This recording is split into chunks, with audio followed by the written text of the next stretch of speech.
Je suis, comme toujours, heureux d'être au milieu de vous, avec vous, et de participer avec vous. Ça, c'est mon véritable bonheur, et je suis sincère en disant cela. Ces semaines, vers la fin de la matinée, je me suis assis et j'ai ouvert la télévision. C'est une chose rare, mais je voulais y rechercher un endroit du monde qu'il est possible aussi d'utiliser la TV pour faire quelques recherches au travers d'un programme qui s'appelle YouTube. Et à un moment donné, sur l'écran de la TV, mon nom est apparu.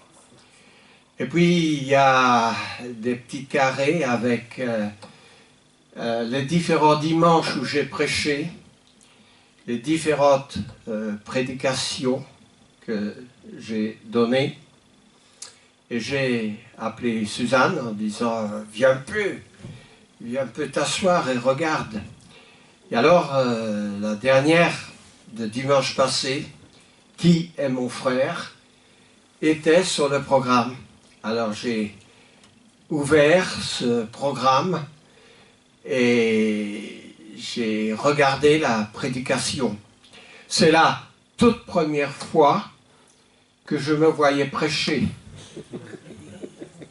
Vous pouvez chaque dimanche me voir, mais moi je ne me vois pas, à moins que j'aurai une glace devant moi. Et j'ai écouté avec Suzanne toute la prédication et après, j'étais content. J'étais content pour plusieurs raisons. Je ne vais pas vous donner toutes les raisons, mais il y a une raison qui me réjouissait. C'est que cette prédication pouvait l'avoir aussi bien en Belgique qu'en Chine, n'importe où en Afrique ou en Amérique.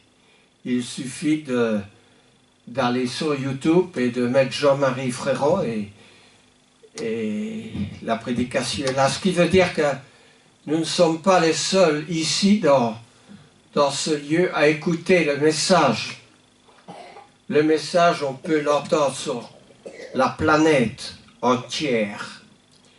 Alors, je suis assez content parce que j'y passe presque une journée entière à préparer la prédication. Et toujours, je suis toujours en recherche. Et ces recherches, elles sont partagées.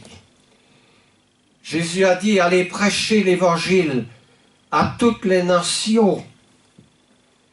Et je me réjouis si je peux être un tout petit serviteur, un tout petit prédicateur qui contribue à ce souhait que Jésus a émis de prêcher la parole. J'habite dans ce lieu, mais comme pour Abraham, j'habite au milieu des nations. Et si j'ai un statut en tant que résident dans ce pays, j'ai un autre statut qui est celui du ciel. Je suis auprès des nations, dans les nations, parmi les nations. Alors, Abraham, il y avait toujours un mot qui était rendu pour indiquer où il était. Par Woken, en grec, ça ne nous dira rien. Mais ça veut dire que quand on parle d'Abraham, il habitait auprès des nations. Alors, qu'Abraham soit en Égypte, qu'il soit dans le désert, qu'il soit au pays des Philistins, ou qu'il soit en terre promise, Abraham habitait parmi les nations. Nous trouvons d'abord Abraham dans Genèse chapitre 12, qui, à cause d'une famine, descendit en Égypte pour y séjourner. Mais il n'est pas devenu égyptien, Abraham.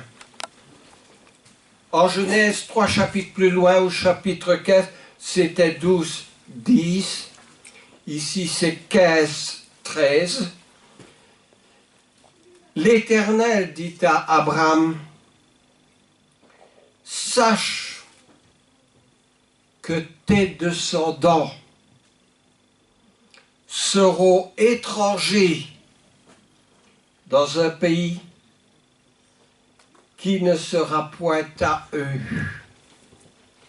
Ils s'y séjourneront et ils seront asservis et on les opprimera pendant 400 ans. » Un peu plus loin, en Genèse chapitre 20, verset 1, Abraham partit de là pour les contrées du Midi. Il s'établit entre Kadès et Shur et il fit un séjour à Guérar. Abraham est un peu conduit par Dieu comme Dieu a conduit son peuple. Rappelez-vous, dans le désert, au moyen d'une colonne de feu le jour, la nuit plutôt, et une colonne de fumée le jour. Et quand il plaisait à l'Éternel de se déplacer, son peuple pliait bagages, il pliait les tentes, et il suivait l'Éternel.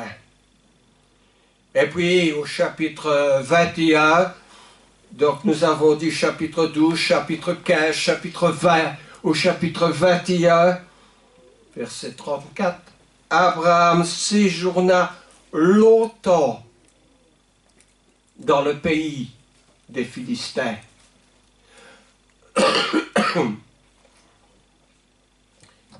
Et nous trouvons encore un peu plus loin, au chapitre 23, verset 4, Abraham dit « Je suis étranger et habitant parmi vous. »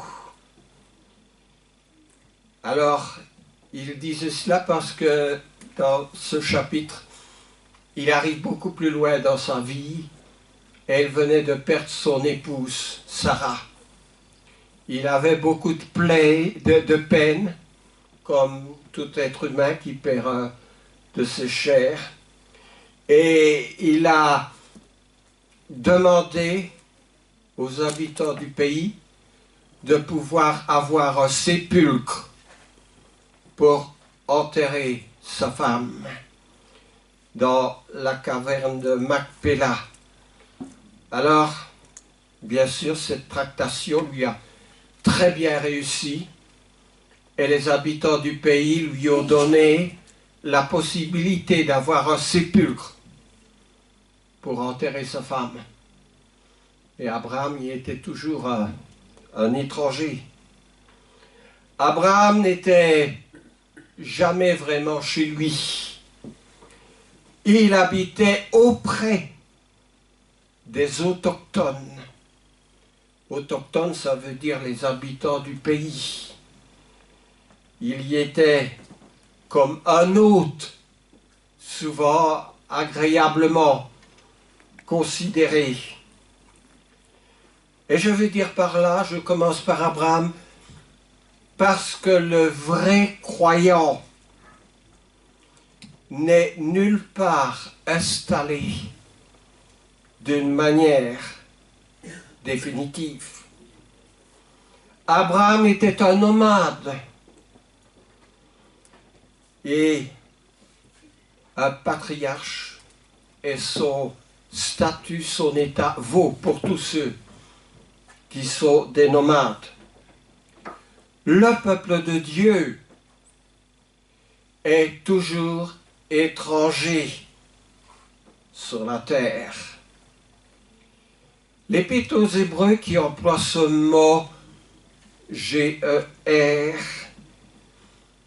pour décrire la situation d'Abraham dit dans le 11e chapitre aux Hébreux, c'est par la foi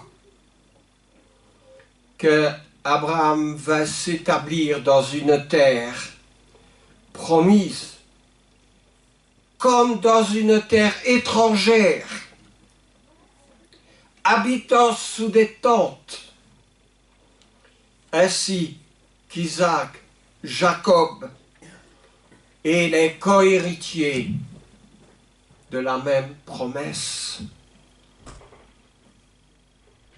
Dieu, qui est par son esprit l'auteur de sa parole, met toujours l'accent sur ce mot étranger. Parce que nous sommes étrangers. Vous êtes peut-être étranger en provenance d'un autre pays, mais nous sommes aussi, nous, les résidents, les habitants de ce pays, des étrangers. Et encore plus lorsque nous appartenons au Créateur. En Actes au chapitre 7, au verset 6, Dieu parla ainsi au sujet d'Abraham. Sa postérité séjournera dans un pays étranger. On la réduira en servitude et on la maltraitera. Et si finalement le pays d'Israël, la terre promise, a été donné à Abraham et à sa postérité, c'était une terre qui ne lui appartenait pas. Elle appartenait à Dieu, même si d'autres peuples y habitaient. Et Abraham a séjourné en tant qu'étranger. En Acte 7, toujours au verset 29, nous voyons que Moïse, ah oui, ce n'est plus Abraham, c'est Moïse, il prit la parole et il prit la fuite.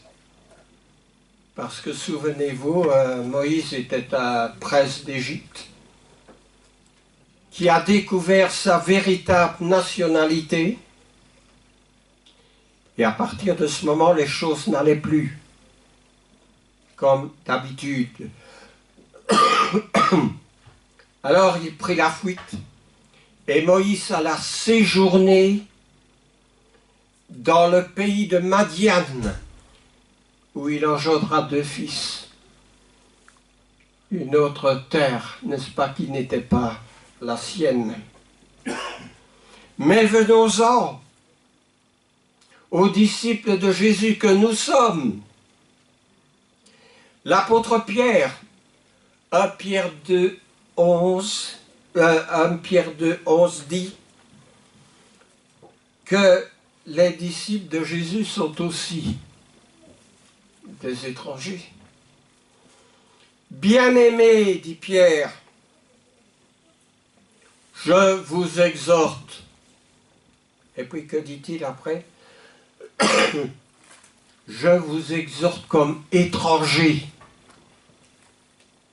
et voyageurs sur la terre à vous abstenir des convoitises charnelles qui font la guerre à l'âme.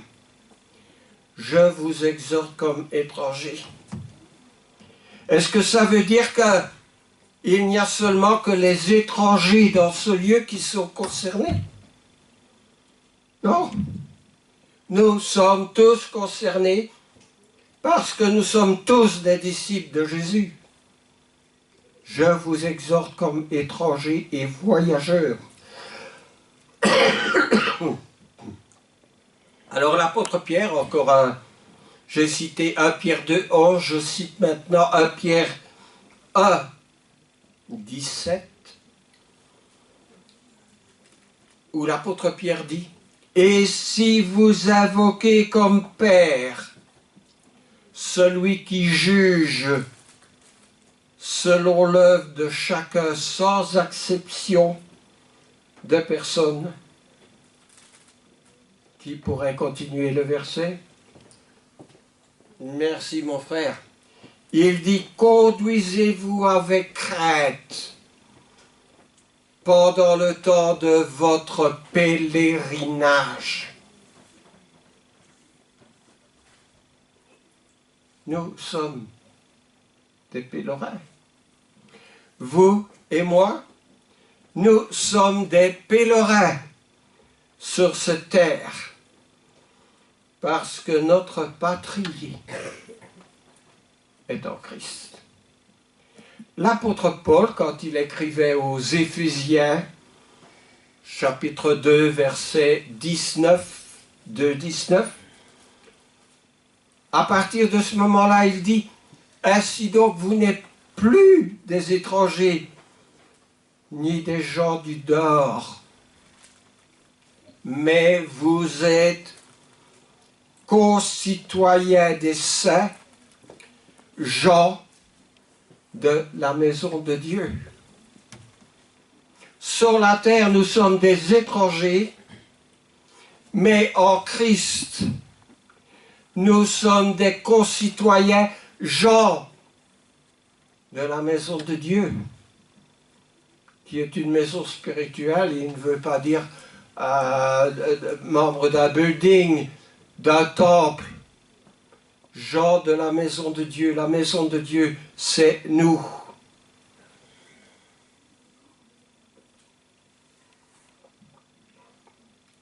Alors, l'Église, c'est comme Abraham, en marche vers un monde meilleur. Bientôt, au lieu de dire l'Église séjournant dans cet endroit, l'Église prend une connotation, un sens spirituel de la maison de Dieu. Il y avait un auteur dans les Pères de l'Église qui a dit « Toute patrie est pour les chrétiens une terre étrangère, et toute terre étrangère leur est une patrie. » Vous voulez que je répète? Toute patrie est pour les chrétiens une terre étrangère, et toute terre étrangère est une patrie pour les chrétiens. C'est dire net. Alors, ça nous fait penser à Jacques. Qu'est-ce qu'il a dit, Jacques? Jacques, le demi-frère de Jésus, qui a écrit une épître qui se trouve après le livre aux Hébreux. Il dit « Qu'est-ce que votre vie? Qu'est-ce que votre vie? Vous êtes une vapeur qui paraît pour un peu de temps et qui ensuite disparaît. » Nous, les plus âgés, on se rend compte que finalement la vie, elle est éphémère, elle est courte. Je me rappelle quand j'étais petit, quand j'étais jeune, et je me vois bientôt arriver à la fin de cette existence terrestre. Ça paraît un très court séjour, n'est-ce pas? Nous sommes étrangers, nous sommes comme une vapeur qui paraît pour un temps. Une vapeur, ça ne reste pas. Vous regardez le ciel, il y a un avion qui se passe, il y a une grande traînée blanche. Et au fur et à mesure que cet avion continue sa route, cette traînée blanche, elle s'estompe, elle disparaît. Alors, l'Ancien Testament est à bien des égards un livre qui cherche à se projeter dans l'avenir. Quand nous allons dans toutes les parties de l'Ancien Testament, ces parties nous conduisent un peu plus loin et toujours plus loin. L'Éternel dit à Abraham, va-t'en de ton pays, quitte ta patrie. Il dit, et cela est important à Abraham, la promesse que Dieu fait, je te bénirai. Genèse chapitre 26 et le verset 4. Alors je lis ce verset qui dit tout simplement ceci: je multiplierai ta postérité comme les étoiles du ciel. Je donnerai à ta postérité toutes ces contrées, et toutes les nations seront bénies en ta postérité. De quelle postérité parle-t-il? Parle-t-il simplement des deux fils qu'Abraham a engendrés dans la chair, Ismaël et Isaac? Dieu était plus prévoyant que cela. Sa postérité, c'est une postérité spirituelle. Abraham était impatient de voir accomplir cette promesse. Déjà quand Dieu lui avait promis la venue d'un fils, il était allé vers sa servante égyptienne. Il voulait à tout prix que cette prophétie se réalise. Il avait peur d'avancer encore un peu plus en âge et de ne plus être capable du tout d'assurer une postérité. Mais Abraham, lorsqu'Ismaël est né, ce n'était pas sa postérité. Ce n'était pas celle que Dieu avait promise. Et comme dit l'apôtre Paul en Galates au chapitre 4, en Isaac est la postérité. La postérité. Alors, l'accomplissement de cette promesse, toutes les nations seront bénies en ta postérité. Abraham n'a pas vu s'accomplir cette promesse du temps de son vivant. Parce que cette promesse de toutes les nations qui seront bénies en ta postérité, c'est nous. Et évidemment, Abraham, dans le nombre de ces années qu'il a vécues, n'aurait pas pu voir un avenir aussi lointain que l'an 2000 après Jésus-Christ. Yahweh avait dit aussi à Moïse, « Je leur susciterai un prophète comme toi.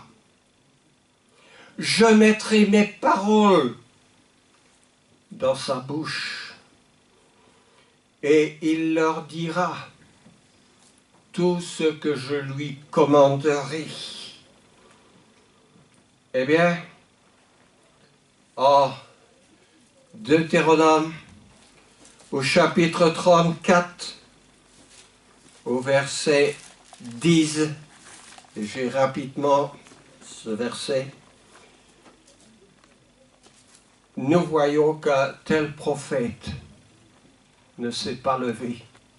Je rappelle la prophétie qui était en Deutéronome au chapitre 18. « Je leur susciterai, dit Dieu à Moïse, un prophète comme toi. Je mettrai mes paroles dans sa bouche. Et il leur dira ce que je lui commanderai. » Mais quand nous allons à la fin du Deutéronome, il est dit, il n'a plus paru en Israël de prophète semblable à Moïse. Il n'a plus paru de prophète semblable à Moïse. Dieu disait, je leur susciterai un prophète comme toi. Mais il n'a pas eu de prophète comme Moïse. Alors c'était une prophétie qui se projetait dans un grand avenir. Parce que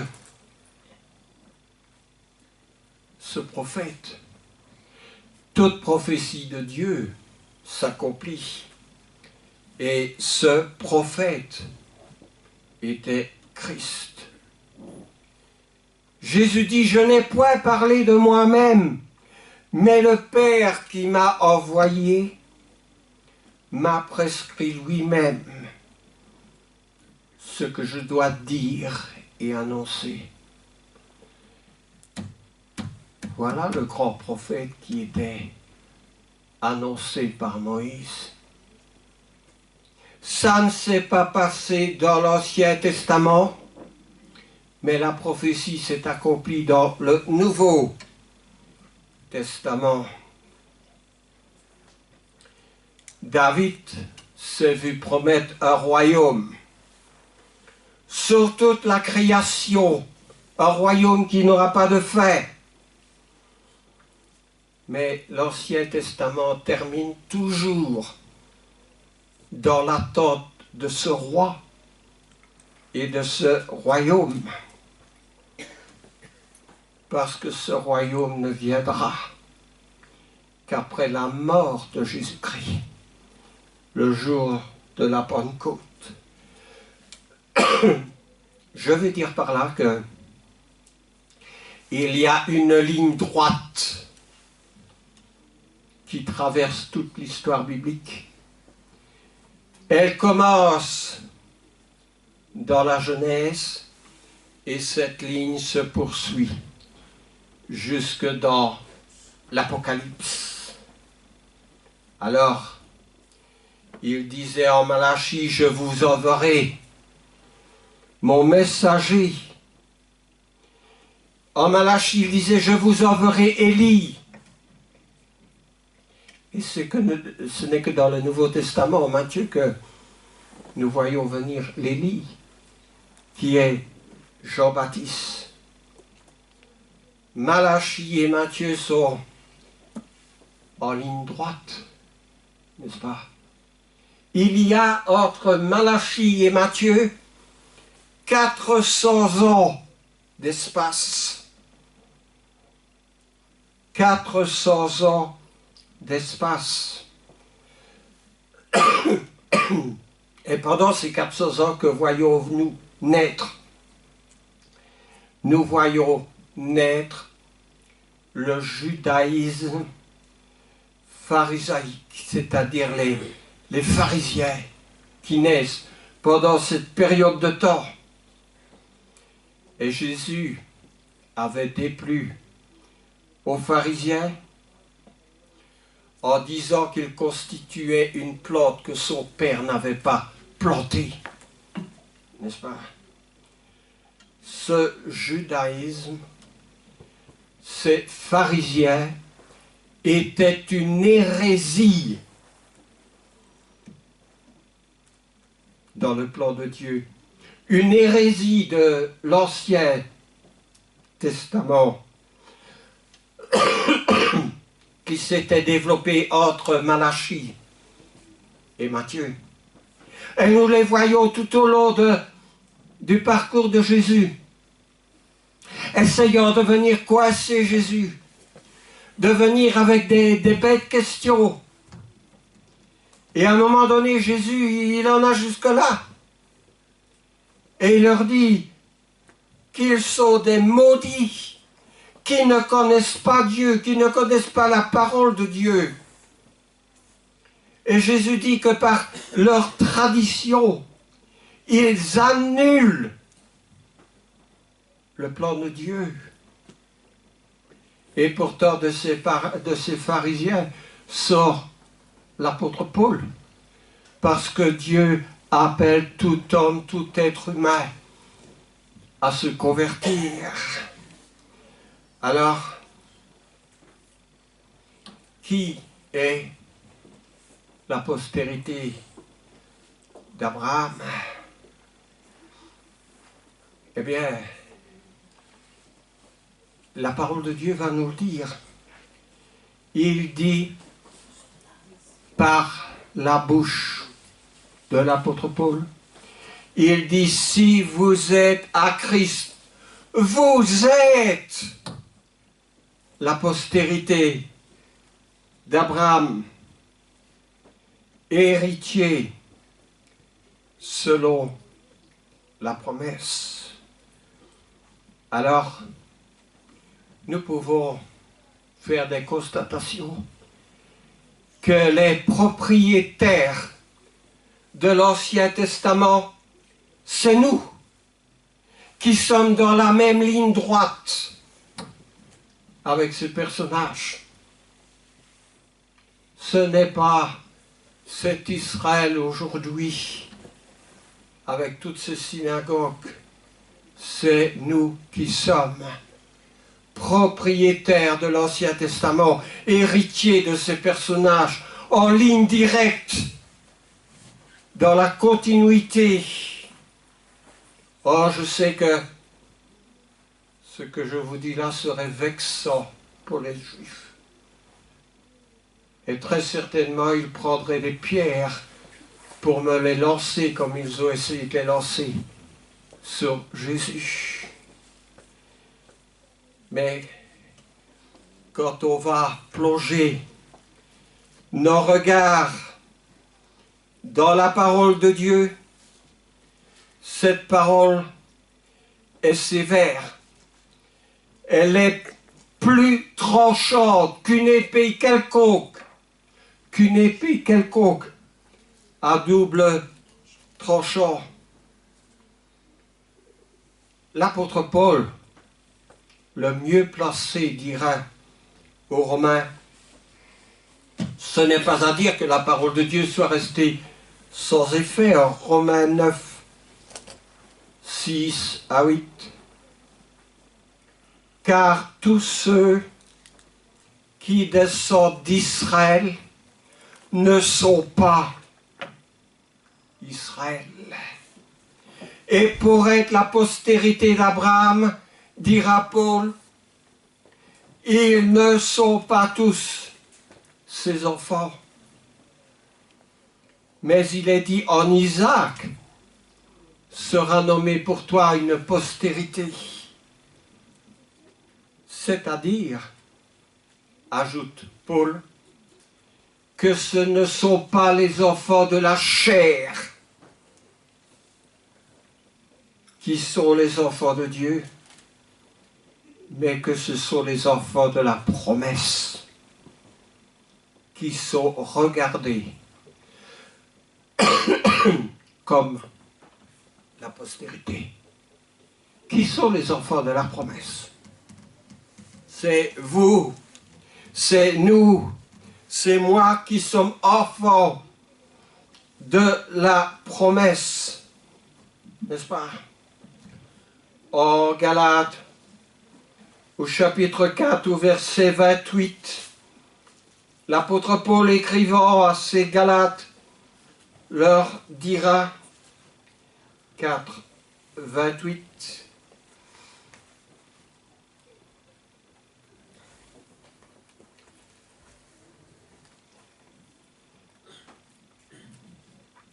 c'est pourquoi, frères, nous ne sommes pas enfants de l'esclave, mais de la femme libre.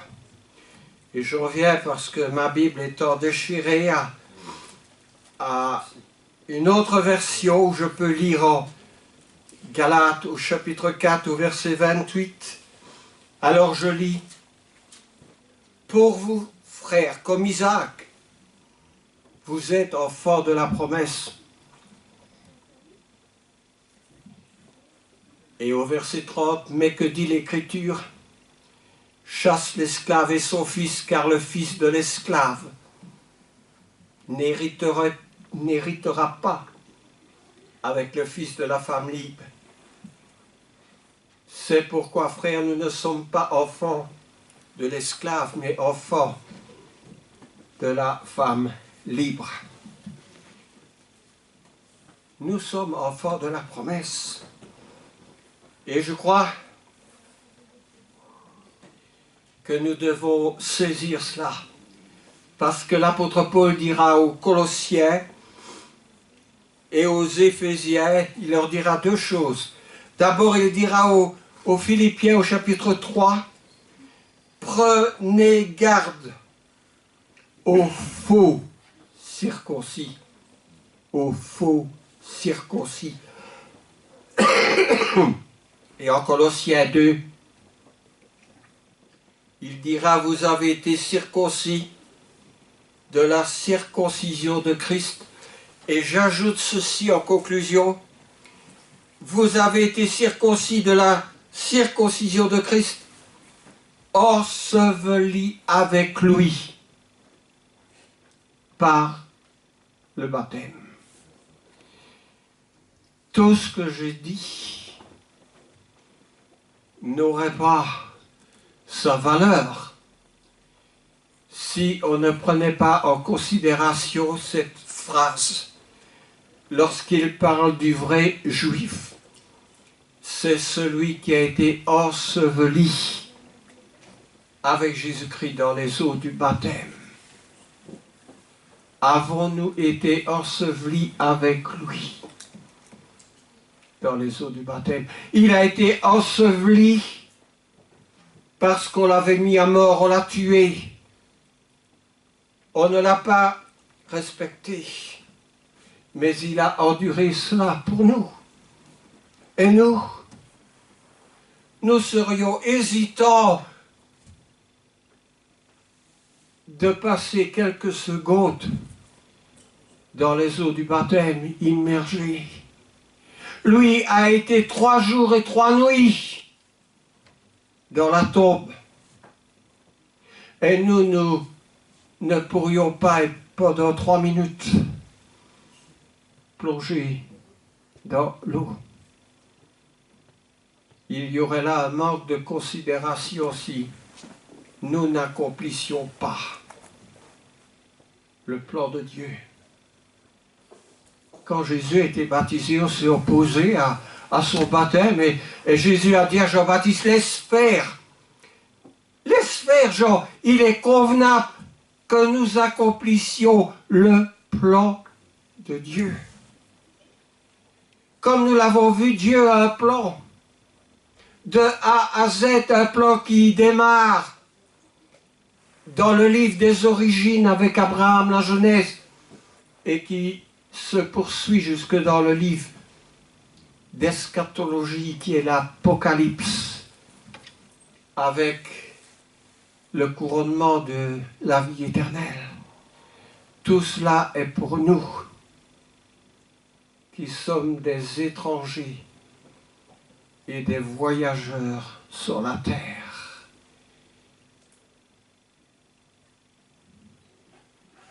Que Dieu vous bénisse de tout cœur.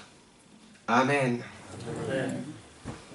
Et merci et bonjour aux internautes aussi.